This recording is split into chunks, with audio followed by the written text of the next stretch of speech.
শুক্রবার Indian pharmacist association Tripura রাজ্য কমিটির পক্ষ থেকে এক সাংবাদিক সম্মেলনের আয়োজন করা হয় আগরতলা প্রেস ক্লাবে।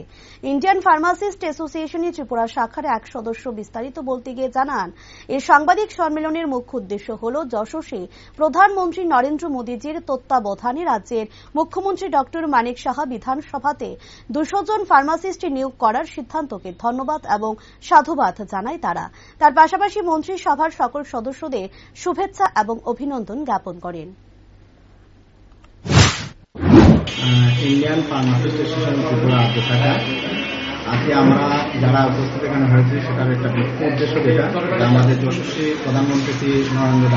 দাস মোদী ওনার তত্ত্বাবধানে ত্রিপুরা রাজ্য সরকার তথা ত্রিপুরার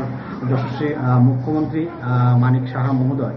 ওনার তত্ত্বাবধানে ওনার নির্দেশনায় আমাদের ফার্মাসিস্ট ফ্র্যাটার্নিটির জন্য যে 200টা আর পোস্ট রিক্রুটমেন্টের যে তালিকা নোটিফিকেশন এসেছে তার জন্য আমাদের রাজ্যের ফার্মাসিস্ট ফ্র্যাটার্নিটির পক্ষ থেকে আমরা ওনাকে এবং ওনার মন্ত্রিসভার সকল সদস্য থেকে অনেক অনেক শুভেচ্ছা এবং অভিনন্দন জ্ঞাপন করছি এবং সেই সাথে আমাদের কৃতজ্ঞতা।